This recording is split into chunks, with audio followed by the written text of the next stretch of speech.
Created by David Hutchison and Kevin Woodley, the founders of InGoal Magazine, this is InGoal Radio, the podcast, a presentation of The Hockey Shop. Source for Sports Surrey, thehockeyshop.com.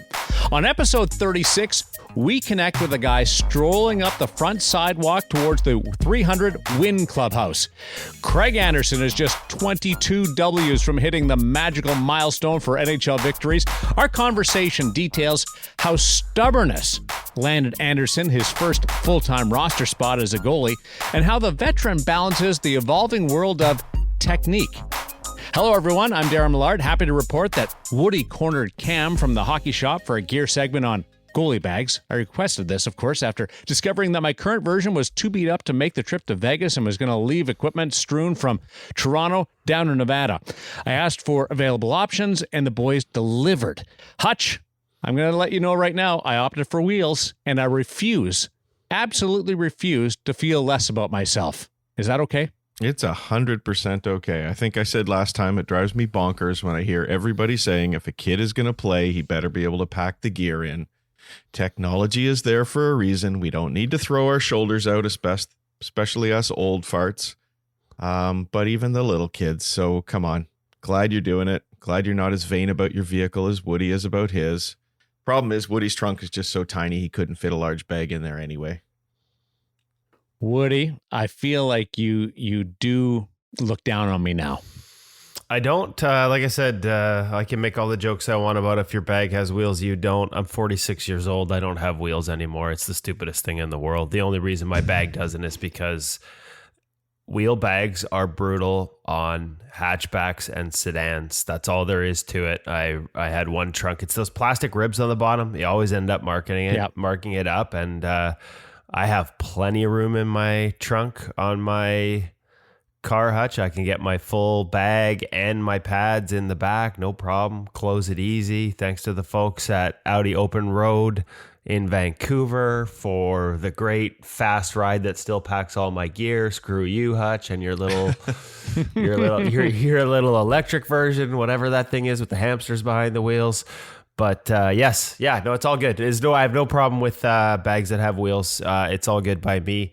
And yeah, Cam gets into that. I mean, I was a little worried. Like, if I ever piss Cam off, the size of the bags that they've got at the Hockey Shop, like there are a couple there. I'm worried he's just going to dummy me, throw me in a bag, and pull me out with the trash at the end of the night. You could fit bodies in a couple of those things. They're like, it's either for the goalies or the mob. I'm not sure which one. So, but that's why we go to the Hockey Shop, right, boys? Because they've got everything, every size, every variation of every brand that you can imagine. Plus, you know, a few special items that are specific to goaltenders that you can't always find everywhere else.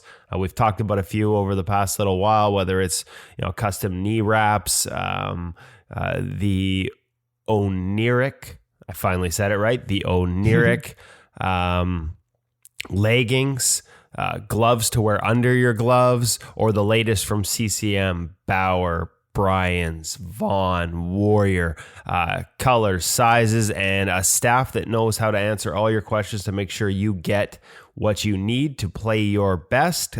Custom orders, check them out. If you can't do it in person at the Hockey Shop Source for Sports just outside of Vancouver in beautiful Surrey, British Columbia, make sure you check them out online at thehockeyshop.com and all their social media feeds as well, Instagram, Twitter, THS Goal.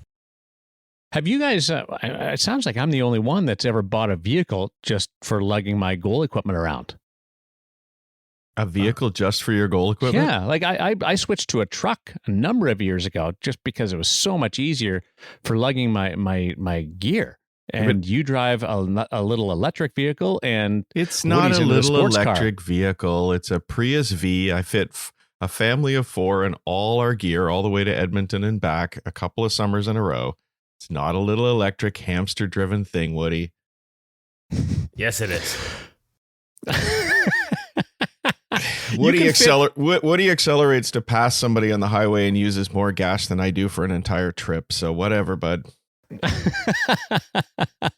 So, but the point is, you guys don't buy anything just to make it easier for you for lugging around the equipment. I'd love it. I'd get a truck at some point, maybe if I wasn't commuting in and out of Vancouver for work. And But I would, and my bag would have wheels if I had a truck. Yeah. My bag would have wheels if I had a truck, and I would have no problem with that. I don't. I like to go a little faster. I like to get there a little quicker. And yes, that means the occasional stop at the gas station, but I just grab a coffee while I'm there. So it's all good. Don't worry about it, Hutch. I'm good. And Hutch just drives by waving. Let us know I catch him quick. Through social or through the email. Have you ever bought a vehicle just to make life easier for lugging your gear around? Love to know. Woody, I will tell you this. I won't put the pads on the bag. That's just too much. I can't go that far. Maybe for shipping it, I'll do that. But the guys that strap everything to the bag, sticks included, I can't do that. Well, that's the beauty of the hockey shop. You can go get a bag that the pads actually fit inside. Now, that's not my style. I like to haul them in as well. But you can get a bag big enough to also fit your pads. And here's whether that's for travel, if you're a guy that flies to different tournaments for beer league, that's where it's a real benefit to have everything, like you, Darren, moving, to have everything in one bag. Something like that can really help. Or if you happen to manage and play for the world's most absurd beer league team, raise his hand, where the goalie also runs the roster and coordinates the beer and hauls in the cooler and the team bag every day, as well as his own gear, sticks, and pads, then that might come in handy. I haven't done it. You do all that? I do all that. Every time I get out of my car with a cooler full of beer, a pretty good sized team bag, all our spare jerseys, pucks, and water bottles, and then all my gear, like everyone else is just like, what kind of a team makes the goalie haul all that crap? Well, listen to the gear segment today, and you'll find out exactly why Woody does that. Yes, it's very enlightening. Less than a week to opening night in the NHL, which means final cuts, salary cap considerations, and waivers will lead to some crease movement. A couple of years ago, Vegas claimed Malcolm Subban. Last year, Curtis McElhinney was picked up by Carolina. Both turned in performances that elevated their NHL status. Who will it be in 2019? A few teams do have decisions. Pittsburgh and Winnipeg have 3 right now, waivers required there. And Tampa danced around their delicate situation. Woody, Pittsburgh and Winnipeg, and then Tampa. Yeah, Pittsburgh has talked openly about a fear of losing Tristan Jarry and a willingness to trade him. Both Jarry and Casey DeSmith require waivers. Obviously, Matt Murray's there for good, and there seems to be an openness to trading him. And of course, if you're another team that actually wants him, you just wait for them to put one on waivers. I saw Jim Rutherford talk even about maybe holding on to 3 goalies to start the season, maybe to encourage a trade versus a team just waiting on them to waive a guy. Winnipeg's in the same boat with Eric Comrie. His first year requiring waivers, having a pretty good preseason. And there are some people around the NHL that believe he's an NHL goalie. If you're one of those teams, and this is the caveat, right? If you're going to claim a guy, it's not like you can't just claim Eric Comrie because you like him as a prospect and then bury him. If you claim him, you got to keep him. You got to keep him in the NHL. So you either have to believe in his upside immediately or be a team that's rebuilding to the point where it's okay to just sort of have him on your team and let him grow into the role. Tampa, I mean, they got all the goalies, right? All the goalies. But they put Louis Domingue and Mike Condon on waivers as soon as they could. I think it was September 21st, without letting them on the ice in training camp. For a very particular reason. They couldn't afford either one of those guys to get hurt in training camp because then they would have had to carry them on their NHL roster. You can't demote a guy to the AHL if he gets hurt in the NHL, and they don't have the cap space. So they waited until that first day you could put a guy to the minor leagues, and through waivers, they did it with Domingue. They did it with Condon. Condon's obviously a rehab project. We've talked to him. He's going to get some time down there to sort of rediscover his game and maybe become a trade chip for them down the road. Domingue is on the market. You can have him. They've been very clear about wanting to find him a new home. A little surprised there haven't been any takers given the season he had last year. I mean, 11 straight wins at one point, even with a 908. And so he's in the minors, but still available. That's sort of the two-edged sword for the Lightning. They couldn't keep him in camp and risk an injury. And yet, if you send a guy down early, that's when you're least likely to lose him on waivers. Like, if you want to keep a guy and keep him in the minors, send him down as early as possible before other teams run into injury problems. Let's say like the Leafs did with their PTO with Michael Neuwirth, or like last year where the Leafs tried to get 2 guys down really late in the preseason and lost them both because other teams had run into injuries. To me, that was total mismanagement. If they had decided Sparks was their guy, they should have sent McElhinney and or Pickard down way sooner than they did. All you do is increase the odds of a team having a need by waiting. And now Toronto is in the exact opposite position where it's Craig Anderson or Frederick Anderson and Michael Hutchison and Neuwirth.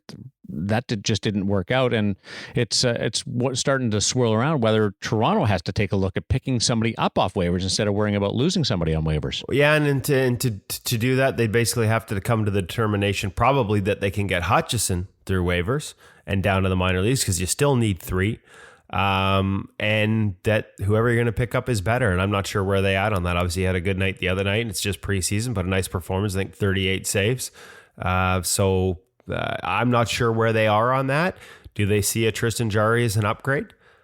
Only they can answer that. And my guess is, though, that Rutherford at the very least seems to think there are some teams that do see him as an upgrade and would claim him. And, hence the little dance with the media about we'd rather trade him and we might just keep 3 to try and dissuade teams from just waiting on him. Well, you never really know what you can trust when somebody's talking at this time of year, do you?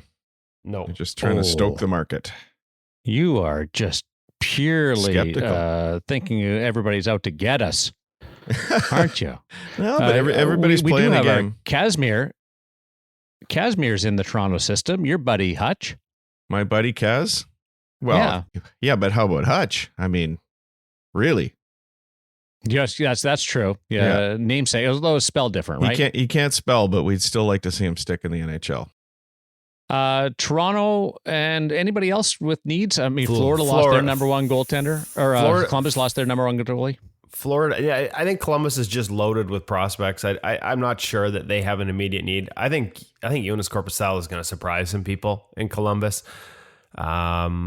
And behind that, right, there's a lot of inexperience. So maybe they upgrade the backup position and just let the kids, Merzlikins, go to the minor leagues and play a whole bunch. But obviously they like the upside in Elvis's game as well. So I wouldn't be surprised if they roll with a Korpisalo, Merzlikins tandem. The one that has a need to me is maybe Florida, to be honest with you.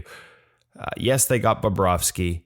Yes, we had the article outlining how he has had no groin issues, in the past 3 years since sort of switching to the 2 Finnish trainers after being plagued by them the 3 years previous. And all the weight he lost that summer, 17 pounds of muscle, changed his physique. But they don't have much, but like Sam Montembeault is their backup right now. And even if you believe in him for that role, it's a tough role to transition into if Bob's going to be a workhorse because he's not going to play that much. And he doesn't require waivers. So get him playing time. And to do that, you have to have a number 3 option. And I'm not sure that they have one they're comfortable with in the NHL right now. There is a team where I would get a guy with a little more experience to be my backup. And I would do like the Predators did with Saros, like the Rangers did with Georgiev, and like Tampa did with Vasilevsky early in his career. Until he requires waivers, use the minor leagues as a place to get him starts. Have him with the team, have him learning what it's like to be a backup, have him training with your NHL goalie coach on a regular basis, week in, week out.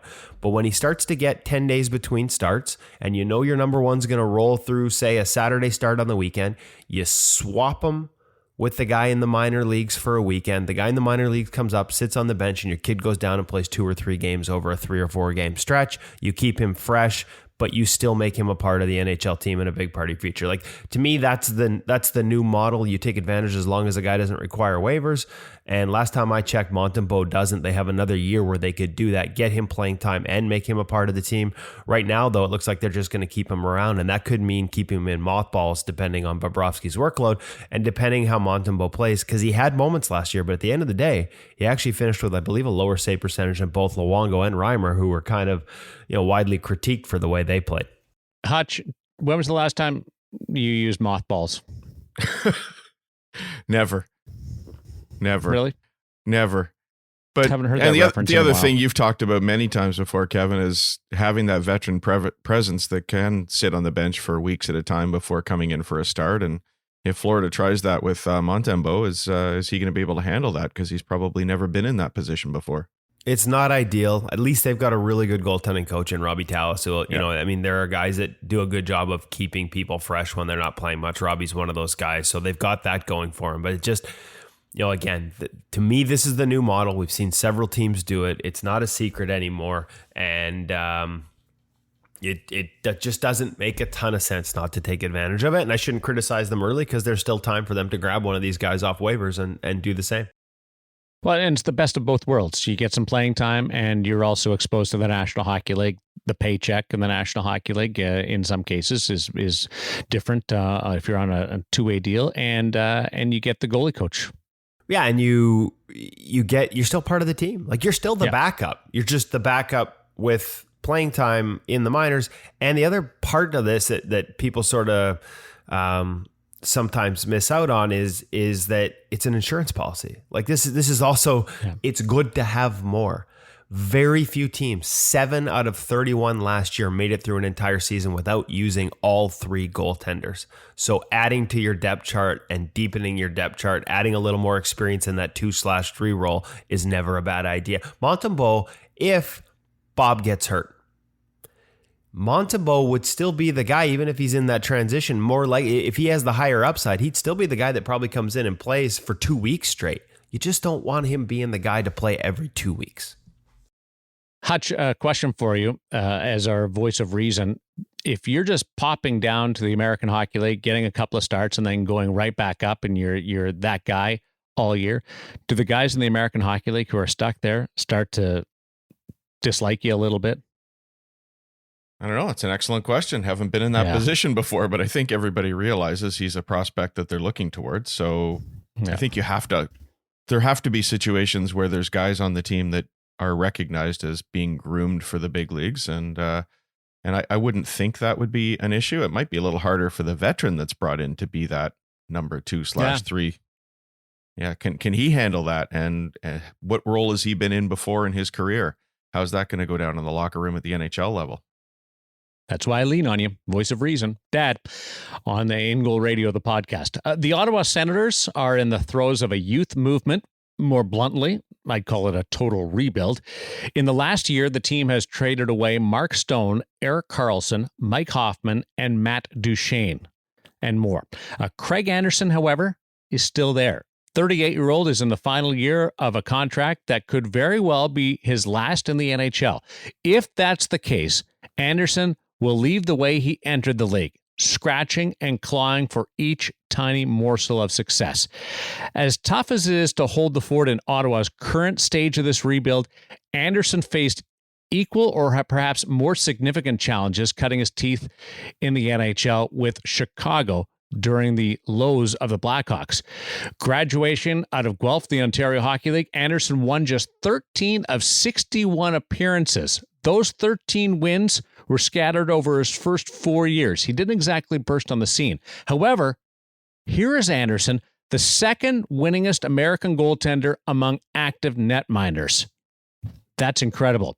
He doesn't follow a script, game to game or year to year, something that you will quickly understand as you listen to a conversation involving the Ottawa Senators goaltender and Kevin Woodley on InGoal Radio, the podcast, presented by thehockeyshop.com. I want to start, Craig, with where it started. We talked to guys about where the passion for the position started. Where did you play hockey first and then got into a goalie? How did you, Craig Anderson, become a goaltender way back when? It started, when we were 5 or 6 years old. I think I always kind of tagged along with my brother, and he started playing hockey with my neighbor, and they needed a guy to stand in front of the garage door and take tennis balls. So we definitely put a couple holes in the garage door from time to time, but that's kind of where it started, the passion for just hanging out with the family, hanging out with the brother and the neighbor, just being the guy that was too small. I was 4.5 years younger, so just being the guy that was too small to play. I found the position just to kind of hang out, but started skating as a young boy and didn't really have the speed. So that was kind of part of it. I think my first intro to hockey was we rotated 3 goalies, so you did play defense, and then every third game you kind of played nets. And I just remember one game, I was playing defense, and I refused to go on the ice unless I could play goalie. So we were down maybe 6-0 after the first period, and my dad had the gear in the car. The coach came over after the period. He's like, "Hey, your son won't play unless he plays goalie," and that's kind of been ever since. That's kind of been the deal. Do you remember what age that was? I know the rink. I know where we're at. The age had to be around 6 or 7 years old. There was might at the level. So we're going back a few years. Yeah, years here. But do you remember why? Like, do you remember what it was about the position that drew you to it way back when? Difference maker. I knew I could do it better than the other guy that was playing. And I mean, like I said, it was fun. It was like we were rotating 3 goalies through. So you had all your forward stuff on and you just kind of slap the pads on and grab the goalie glove and blocker. And you didn't change, chest protector or anything. It was just kind of like, go stand there. And, eventually you did get real goalie gear, but for the first year or so, it was just pretty much almost like street hockey stuff. You just kind of clipped it on and went and played. Nice. Now, it's funny because today the game has changed. Obviously, right up to the level you're playing, goalie coaches, video sessions. We see that increasingly at a young age. What was it like for you growing up? Was it just all instinctual and self-taught? Do you remember when you had your first goalie coach? Because it's kind of changed. It has changed, and I think I was probably on the good side of the goalie coach. We had a good goalie camp in town that we went to, did 2-3 weeks every summer. My dad made sure that there was a goalie coach, or we had Wednesday night goalie coach events with certain organizations that I was with. So there was always that, help there available when you needed it. I think that's a little ahead of the curve. I think so. I think, like I said, the one organization I was at, and this is in Chicago. This is Chicago, where I grew up. The one where I started playing goal, there wasn't really a goalie coach, but there was always a goalie camp that came to our rink that was really good. And like I said, I did 2-3 weeks. I'd chase the goalie camp around the local rinks of Chicago to follow it around and get as much time as I could. And then I think when I was a squirt, we had a full-time goalie coach as the assistant coach. So the coach would work on stuff at the other end or run through drills, and I'd be at the other end doing goalie coach stuff. So it was really from a young age where we did have that expertise, and I think it helped. Okay, so you go from there, you play in the NAHL and then off to the OHL for a few years. What was Craig Anderson, the goalie, like back then compared to now? Like, how has your game evolved over all these years as the game itself has evolved? I think the biggest change is the way we play on the post over the years. I think that's the biggest thing. I think I've gone from pucks behind the net, stay on your feet, to guys are on their knees at all times, to a guy like Steve Passmore who literally stood on his feet, let the guy wrap it around, and he just stood there with a wall of pads.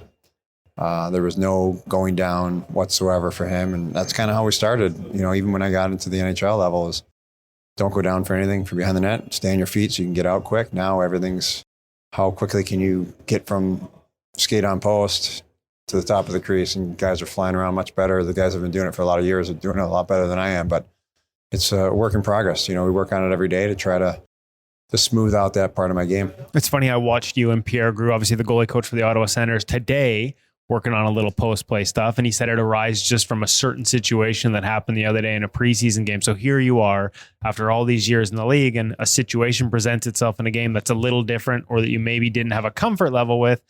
And now you're out there. I mean, I was gassed.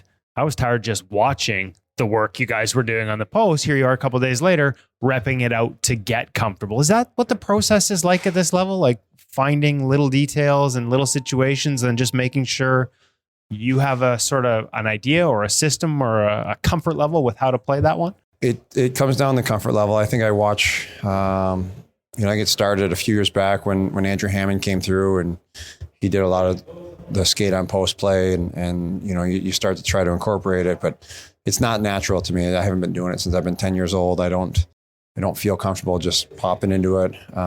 It's one of those things where I got to work on. And there's so much video nowadays in the game that, someone can exploit you almost instantaneously just by watching a couple games. They can go, okay, he's weak here, he's weak there. So as a player, you're always trying to get better and try to figure out what are my weaknesses? Where can I get better? Why do I get beat at these same spots? Eventually you have to take a look inside and say, do I want to put in the work or do I not? And as long as I have that passion to continue to do the work and get better and have that drive, we're out there learning new things and seeing what works and what doesn't. I still play bad angle shots differently than a lot of the young guys, and I'll continue to do that. But there's certain situations where I feel more comfortable being up versus being down on that post. is it still fun going through that process? Like, do you, because it can be grinding. Like there's a lot of work. Like I said, I was gassed just watching you guys rep that out. Do you still enjoy it? I think the company that is telling you what to do makes it easier to do it. If it wasn't for PG, his personality, the way we gel together, the way he kind of understands the way I operate, I think I wouldn't enjoy it as much. And I think that would kind of take away from the passion. I mean, I've tried numerous things that don't work, and PG's like, all right, it doesn't work for you. Let's find something else that works for you. Where you get other goalie coaches that no, it's got to be this way. And eventually you can't do it their way. They just quit on you. And it's like, do whatever you want. And that's just not, conducive to getting better. I think it's, the relationship that we have has been outstanding, and we're going to continue to find things that work better for us. A lot of back and forth there. I mean, is that relationship, how important is that for a goaltender? Because you've been in one place for a while. PG's been there for a while. We see guys bounce around, and there were times earlier in your career where you moved around, and talking to different guys, they can go through that process, and at each stop, somebody wants to change them or somebody wants to do something different. And that could be tough as a goaltender. How did you get to the point where you knew what your foundation was? And yeah, I'm willing to try things, but this is still me and I'm sticking with it. Was that a process? Did it take a while? I think you have to have an open mind. I think going into certain goalie coaches or certain kind of stations of your career, early on, Tretiak was my first goalie coach, wasn't around much, came in, didn't speak a whole lot of English. It was more of a, hey, just stop the puck. There was no technical side of things. If we walk through the career of Stefan Waite, right? He had a certain way of doing things. He obviously changed my thought process, and I didn't quite adapt as quickly as maybe he would like to have. But, at the end of the day, he did bring a lot to my game that is the foundation of where I am today, of some of the thoughts that I still carry around a sheet of paper he wrote out of when I was playing in the minors for playoffs, that these are things that you need to do well to have success. And I still have that. Still really? Have it. Yeah. Trent Yanni actually laminated it, and I've got it in my little carry case. Are there any you can share? Like something, because it seems to me that for something to stand the test of time, it's got to be more than just good for your game. There's probably some universal stuff in there for a goalie. I think that's a few things that are basics, right? The foundation, like you say, is the key, and the key is positioning, patience, positioning, being set and square to the puck. Like, those are foundations that if you don't have them, doesn't matter what you do. If you don't have those foundations, that's kind of where everything starts. And I think that's, if I try to think back of what's on that paper, and there was a lot with positioning, getting your feet set, be square to the shooter, don't cheat, stuff like that, where, when you're on a team where you get a lot of backdoor plays, your natural instinct is to start cheat for backdoor plays, but technically they're not your fault, right? From a coach's standpoint, right? If you make that save, great. But if you let in the shot because you're cheating, that's on the goalie. So it's just simple reminders to kind of keep that foundation. Skating, when you talk about your foundations, like your movement on your skates, is funny how you talk about it. Everybody plays behind the net, plays on their knees now, but your skating is exceptional. Like, I would call that a staple of your game. Where did that come from? Where did you become such a good skater? So balanced on your skates and in your movements. Would there be recommendations to kids that things you did young in your career that allowed you to be that good? I think a lot of it has to do with just time on the ice. I think, being at the rink and being on the ice whenever you could. I think, I remember going from rink to rink with skate guards on, my dad carrying me out of one rink to go play at another rink just because you were playing on two teams, or you had a goalie lesson at one rink and showed up late for this was Squirt. I was playing for a guy named Steve Richmond, who had a cup of tea in the National League, and he was the coach. And I showed up late for a game. I was still there before the game, but I was not there 30 minutes before the game because I was at a goalie lesson at some other rink. So I get there 15 minutes. Zamboni's on the ice, but I'm already fully dressed, right? Yeah. Wheel in, thinking I'm going to play. He's like, no, we're going to play 6 guys for the first period because you were late. And we were like, okay. We ended up winning that game 9-1, but they didn't need a goalie. But it was just one of those things where you go get the ice. You got 15 minutes ice somewhere, you go get on there and you work on things. And I think a part of the skating was having the goalie coach. You did 3 weeks of goalie camp a summer. Maybe it was too much, maybe not. Who knows? But if you love the game that much, it's there's always a skating session at goalie schools, and most of the kids don't want to do it. We didn't want to do it as kids either, but that is the foundation of playing. If you can't move, you can't play. I was going to say increasingly so as the game has become, like, fair to say, even, I mean, as fast as it's ever been east-west and the speed of it, you just got to be able to move now. You got to move and you got to be able to read and react and anticipate. Well, if you watch most of the goalies in the league now, they all anticipate the game really, really well. How that fine line between anticipation and, as you used the word cheating earlier, like, that, I guess that it's probably easier for me to say, like, where is that fine line? How do you find it? Because you're a guy who, again, reads the game really well. How much of that is experience? Are you watching video? Are you picking up tendencies? Or is it just sort of innate after all these years? The more you see an individual or a player, the more you can get a read on them. So like the first week of training camp, you've got a bunch of guys and 50 guys coming in, and, guy gets a shot from the slot. You have no idea where he's going. By the fourth week of hockey, and you've got your team kind of narrowed down, everything's kind of, you've seen your guys every day, you got a pretty good idea of where everybody likes to shoot. And you pick up what their releases are and what's their tendencies and what they look like on an everyday basis. And it's easier now to pick up what they like to do. And that's when they have time, right? In the game, they don't have time. Anytime a guy has time in the slot, he's going to score every time, unless he misses his shot. There's no ifs, ands, buts about it. Sticks are too good. Players are too good. Now you put a little bit of pressure on them, a little defensive stick on their hands, whatnot. The positioning of your defenseman, the positioning of where the puck's at, that can all kind of give you the little telltales of where they want to shoot or what's available.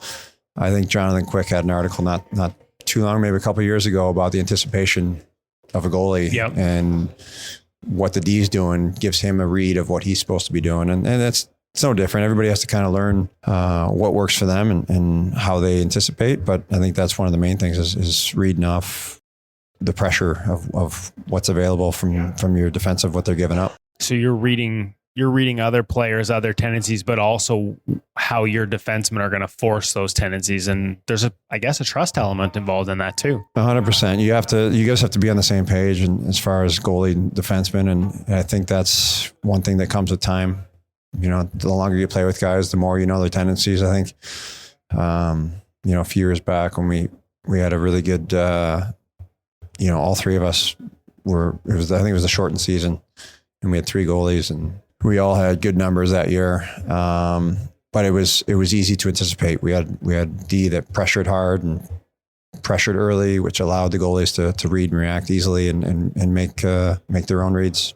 I don't know if you can give it away. What goes into reading a shot though? Like, what for Craig Anderson, how much of it is it experience? How much of it are you looking at blade angle? How much of it is just watching the puck? I'm going to go back in names here again with Steve Passmore. I was in Norfolk. He came down. We were bouncing back and forth with Michael Layton and myself, going up and down. And Passmore was kind of like the guy that fell on the sword. And, while we got yo-yoed up and down, but he was the guy that said, at the end of practice, if you're getting in practice, stand in your goal line. Don't even watch the puck.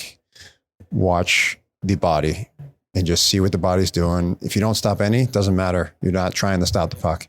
You're trying to see if he shoots glove side high. You obviously know that because it just went by you high glove, but you weren't watching the puck. You were watching their body, watching their eyes, watching their hands. And that kind of stuck with me since I was 21 years old. And that is how you learn. That's how you understand. So now when you're watching the puck, you're picking up the cues in the background as opposed to the foreground. So your foreground's now on the puck, but the background is now picking up. Is it back in his skates, forward in his skates? It's a little bit more difficult now because the sticks are so good. Guys can shoot from anywhere, close to their feet, further away, front, back foot, doesn't matter now. Where 15, 18 years ago, the sticks weren't that great. Much easier to read. That ability, just because there's all the extra stuff, all the little cues to a read, that just becomes innate? Like you said, that's just kind of all sitting there. You're no longer thinking about it. Is that when you've got it, when you're watching the puck, but all the other things are subliminal? Like you're not, is it conscious? I know it's a kind of a tough question, but I don't think anyone sits there and goes, I'm going to watch this guy's hands instead of the puck, right? I think it's just, but if you don't ever, because since you're 2 years old, you're always like, watch the puck, watch the puck, watch the puck. Right. So you never are told or taught to watch for the cues, right? So there's a cause and effect. So the effect is he shoots the puck, high glove, or super hard. Why did he shoot super hard, or why did he shoot high glove? So you got to get to the cause of it. And if you can figure out the cause, it helps you stop the effect. It can be like hand placement, blade angle, shoulders, feet, all those things. Sometimes it's just their eyes too. That's why we got rid of the mirrored visors. Yes, for the goalies. Yes, yeah, because we got to do something for the goalies. Yeah. Everything else is against them. Who do you like to watch these days? Who did you grow up watching? Who was on your bedroom wall if there was a poster? I had a few. Grant Fuhr. I grew up wearing 31 whenever I had a chance to pick a number. So I got to segue quickly now. Why 41 now? 31 was taken by Peter Budaj. Okay. In Colorado, and was not going to walk on anyone's toes there. And so grew up watching Grant Fuhr. And then next two favorite would have been Patty Waugh and Felix Potvin. Okay. What about now? Do you watch other goalies? Do you watch other games after all these years in the league? Do you still watch other people?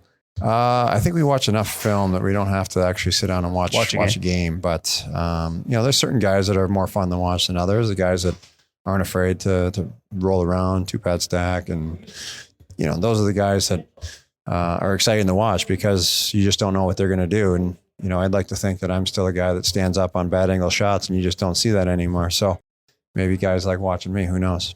When you have young shooters come in a camp, or these day and age, it's like there are so many young players and your team has a lot of them. When you throw out a two-pad stack, that they've grown up expecting goalies to do certain things. You catch these guys off guards? Yeah, sometimes. I think that the main one is just you give them half the net and they think that they're going to score. And then they hit you in the chest because they put their head down right at the last second. It's like, oh, I got this. And then it frustrates a lot of guys. And I try not to do that too much with some of the veteran guys. But, it's just might be one of those days where I feel like being a jerk. I'll do that to them. Can you still do that? Is there still any of that in a game? Or is everything just sort of, is the game too fast to show something and then take it away? I tried it the other day in training camp during a 3-on-3 down low drill. And it was Alex Formenton. And I hope I got his name right. I think so. I covered him at World Juniors. I think that was... We call him Formy. Anyways, so Formy, head down, not even looking at the net, saw that I was kind of cheating, so to say, for the pass on the 3-on-3 drill, and he fired one at the net, and it hit the post. Completely caught me off guard. But that's how good the sticks are. Like, he's not even looking like he's in a shooting position. All of a sudden, bam, it's off his stick. You can't even react. Yeah. Okay. Is that the biggest difference in the game? I talked about the speed of the game. Is you've talked about it a couple of times, the releases and the sticks, and the stick technology from 10 years ago to now is night and day. I think, again, it's, when first Synergy came out back in 2001, it was like, wow, this thing's amazing. Then you went to two-piece. Guys were using two pieces pretty much my first 4 or 5 years pro. And then finally the one pieces have really taken over. But a one piece from 2007 compared to 2019 is not even comparable. Now, goalie gear's evolved. Unfortunately, at the NHL level, it's usually smaller. You've seen some of those evolutions over your career. If I were to put you in a pair of pads from when you first started, what would your reaction be? They'd be real soft and real flexible. They'd be all over the place. I think I actually dug out a pair of TPSs from Florida, which would have been 07, 08 kind of time frame. And I don't know how I wore those. I have no idea. Tretiak, you mentioned him. Did you do any crazy barrel roll type off ice drills, or was he very just in and out a little bit? He'd be in for training camp, and he took I remember when we were at the Edge in Bensonville for our training camp, and he'd take us out, and me and Michael Layton were running laps around the building and doing this. It wasn't crazy, but it was just an abnormal warm up with Tretiak, and the old knee downs and just barrel rolls, and some of that video emerged recently. This was 18 years ago, so hard to really pinpoint exactly what all we did, but it was definitely unorthodox. But again, it was one of those things where that's what he knew and worked for him. You know, his biggest message, I think, was just be mentally determined to beat the other guy. Just you're one-on-one with the shooter, beat him. That was his message. Beat the other guy. Last one. I'll let you go on this one. Cars, the passion for it, racing simulations, involved in a race team. Are there any takeaways like between that hobby and your life as an NHL goaltender, or any synergies between the two where time in a simulation, I guess, would we call it, is a cockpit the right term when you're doing a simulation race? Yeah. Or out on a track that ties into the visions or the reads or the speed of a game, and is there any positive correlation there? Is it just a really good way to get your mind off it? It's good for the mind to get away. It's what I like to do to kind of free my mind, get away from the game. It's kind of like a safe place. Go to the track, hang out with those guys, somebody away from the game that doesn't care about hockey, right? Like, I want to talk about cars. They're there to talk about cars. They're not like, hey, what happened the other night? You know, like there's none of that. When you get into that, it's purely fun, enjoyment, mind away from the game. As far as driving, simulation car doesn't matter. It's more of a mental focus, mental training. You're not going to get every corner perfect, right? You're driving a 15 corner track, 20 corner track. You're not going to get every corner perfect, but it's okay. I screwed up that corner. How can I make it better next time? Or if I don't focus here, now I got another corner coming up, and it's always look ahead and anticipate. So much like a one puck at a time, next puck. If I'm thinking about the last goal, I can't make the next save. The mentality is similar. Very similar. I think that's probably the best way to explain it is it's a good mental exercise to look ahead and put things behind you, because you can worry about that corner. Let's say you screw up corner 3, right? You've got now corner 4, 5, 6, 7, 8, 9. So if you worry about corner 3, you just screwed up the next one and the next one. Worry about corner 3 the next time you come around the next lap. So at the end of the game, go back. Okay, why did goal number 2 go in? Okay, let's look at that. As opposed to thinking about it in the moment, you can kind of use that as a tool to look ahead. Yeah, because if you're thinking about goal number 2 while the play's still going on, chances are number 3's coming next. Yeah. So probably the one main physical difference is that when you're tracking a puck, it's out to in. When you're racing or driving on a track, you're always looking ahead. So you're focusing on the exit or the next corner. Like your eyes are always ahead, and you're never tracking the corner to the car coming at you. Right. So like if you tracked it to the corner to your eyes to the car, if you bring it all the way back, you won't be ready for the exit or for the next. You won't put the car where you wanted to put it at the end of the current turn.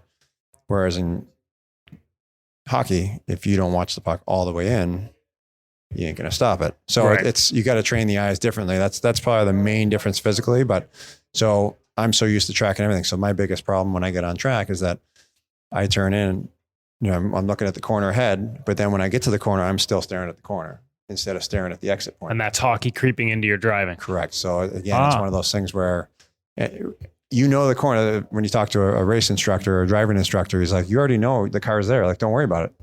And you have to, in order to understand speed, for your body to understand speed, you have to have your focal point focused on and having both sides going at the same time or speed. I don't know if I explained that right. No. So you have to be in the middle of it. So if you focus on a cone that's way out front, you can see everything going by on both sides at the same speed. As soon as you turn and focus now, like to the right where that cone is, and now it's different speeds coming across. And everything is off. So you actually won't put it in you'll put it in a better spot if you continue to look ahead.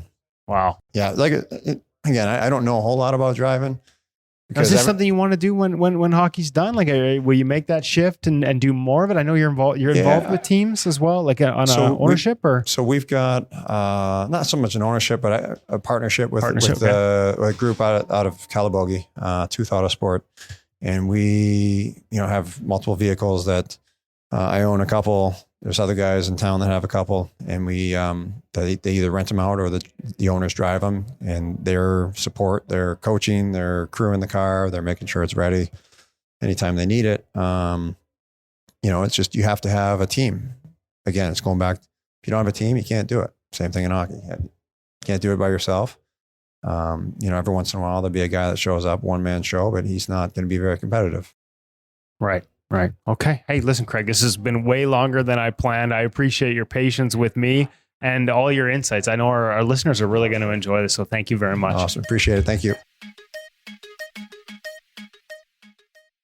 He is one of those guys that I always stop and listen to because he's opinionated. He's been around long enough to cover the eras that I have been exposed to in the National Hockey League. Craig Anderson is worth paying attention to. And his comment, Woody, as I throw it back to you, about staying true to some of his save techniques because he's just used to it and it doesn't come as natural as other techniques. I enjoyed that. I like that. He's not trying to force everything into that package. Well, no, and there's, we talked a lot about reverse as well. That morning, and we're going to actually have some video at InGoalMag.com, as well as everybody wants to know about the Bauer switch. Here's a little teaser. We did talk about his switch to Bauer gear.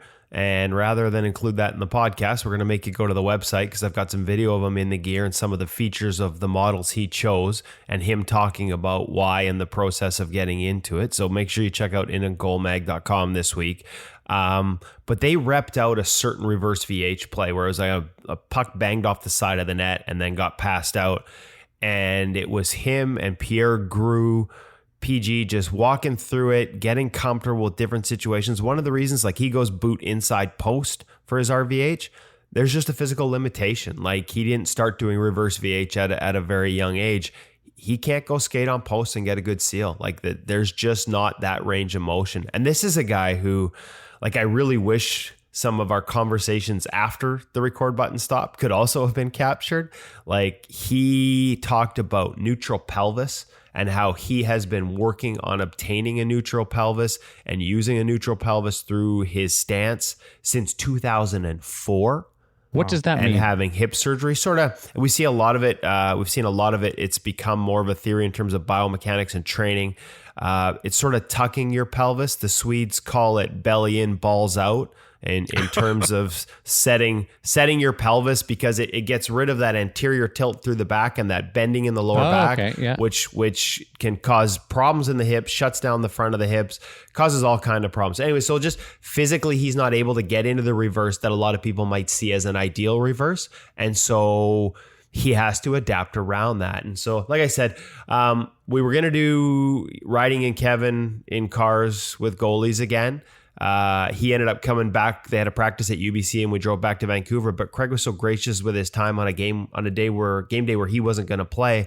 We ended up riding and talking in the car, going for lunch, and then doing the interview. So if you hear the beeping in the back room, we're back in his hotel in a hallway in the conference center, and the beeping is the elevator going up and down and landing at our floor. And that half-hour conversation was just a tiny window into the overall conversation. So there are elements that we're going to bring out at InGoalMag.com. I'm with you guys. I could listen to it, and there are takeaways galore in that interview, and even more to come at InGoalMag.com. And we can't thank him enough. That's the kind of guy he is, just talks goaltending, right? Just loves to talk goaltending and has a real diverse and broad experience with the position. A lot of people have criticized his post play over the years. He's not ignorant to it. There are some things that he wants to, or it's things that he can't do. And so some different techniques he needs to use to adjust to it. One other piece that, to tease that in-goal piece again, Kevin, I believe it was in that Bauer segment where he actually talks about how he wears his gear and how that enables him to get into the RVH a little bit better. So there's a bit of a gear tip for folks there as well. I thought this was one of the most interesting interviews we've had because he's an incredibly well thought guy who comes at some things from different angles than we've heard before.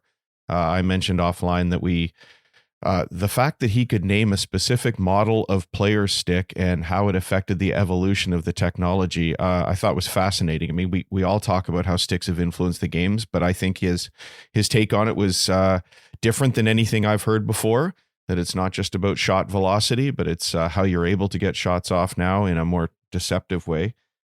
Two things, though, really stood out for me that I think are worth taking away. One, I just want to look at a little bit more. Maybe it's just me, it's new too, but he talked about the blocker position on the hand and how that affects that elbow hole. Something I've been thinking about recently. I'm not sure it's enough to make a huge difference, but we'll experiment around with that a little bit. The other one that I would love to try, that little tip about standing in the net in practice and not looking at the puck. And only learning how to read a shooter's body language, I thought was fascinating.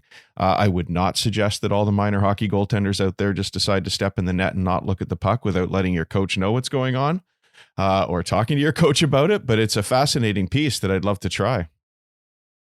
We will continue to follow that, as well as the idea of a neutral pelvis. When he explained that, it actually made sense about the belly in and the balls out. Never thought about going that way, but it's about as X-rated as we get here on InGoal Radio. Gear segment brought to you by the great people at the Hockey Shop, source for sports Surrey, thehockeyshop.com. The theme this week, packing it in, as in loading up the bag. Woody.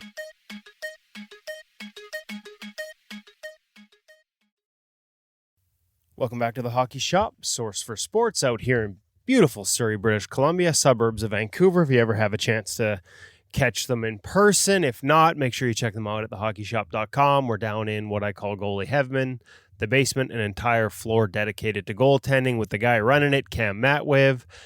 We have walked through so many different elements of gear. We're now in our 35th episode. We've talked about everything, but I realize the one thing we haven't talked about is how you get all that gear to the rink. So bags. Something I think we forget about quite often until we have one that doesn't suit our needs. As odd as this may seem a topic, what are some of the options beyond wheels or no wheels? And you know what they say, if your bag has wheels, Cam. So that's the first question here. Cam Matwiv, do you carry or do you wheel? I carry my bag. My poor shoulders, but I carry my bag. Okay, so here's going to be a confession. I carry my bag too, and I'd like to pretend all this stupid macho stuff actually matters. But the truth is, I used to have a wheel bag, and the only reason I don't now, especially as a guy who's had back surgery and has a bad shoulder, the only reason I don't have a wheel bag now is I found, because I was in a hatchback sedan situation, that the wheels and the hard plastic base were just murder on the trunk and the back paint, especially when you're bagged after a long skate and you're just too lazy to fit it in there properly and you're sliding those plastic rails over tends to do a little damage. So as much as I'd like to pretend it's the whole macho thing, the truth is, if I had a truck, my bag would have wheels too. So let's that aside. Let's talk about the options: wheels, non-wheels, sizes, custom, team colors. You've got it all out there on the floor. I don't even know where to start. I'm going to leave it to you. I'm going to put all the onus on you. Where do we start the bag conversation? So unlike last week, I think I'm back in the driver's seat here. Starting, like, bags are one of those interesting ones, and it's really based on what the consumer kind of needs. So some of the quick questions that I answer is, do you want to carry your gear? Do you need to wheel your gear? Are you traveling lots? How big's your car? How big's the boot of your car? Those are all really important questions when deciding, what bag should I get? In terms of for carry bags, we do have quite a few different options. And yes, custom bags are available. In terms of minimums and depending on what you're wanting to do, I'll deflect to our team sales department, which you can give us a call at 604-589-8299 and just ask for team sales. And team sales, I should say, this is another topic, and maybe we'll bring somebody in from team sales in the future. Not just custom bags with your team logo on it, but all kinds of options on the full custom jerseys, socks, pant covers, anything you need, and you got to have a logo on it. These are the guys to talk to. I manage my beer league team. It's the easiest way to make sure they never kick me off is if I'm in charge of the finances and take care of getting new jerseys. And the job that you guys did with Laga on our sort of Seahawks-esque jerseys, second to none. We'll post some pictures on social media, but that's a topic for another day. So custom goes through team sales. I just need a bag off the rack. I'm coming in. First question you ask me. So once again, do you want to wheel or carry? And then again, in terms of the carry bags, I think we got about 4 or 5 different options. They all kind of hovered around that 110 price point ish. Varying degrees of materials depending on which bag you go to. We've got True Warrior CCM. We got a Bauer option as well. And even a grit carry bag as well. It's something new that we just picked up. But what the biggest thing about those carry bags is obviously to do with space inside the bag. Usually with a carry bag, in most cases you can fit everything in. It takes a little bit of feng shui, but most guys are still carrying their pads and everything else is kind of going in the bag with those guys.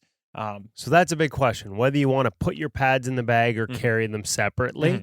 And again, the size of the bag and your needs is going to depend on that. And if you're going for one of the monsters you can fit pads into, chances are you're not getting that in a sedan trunk.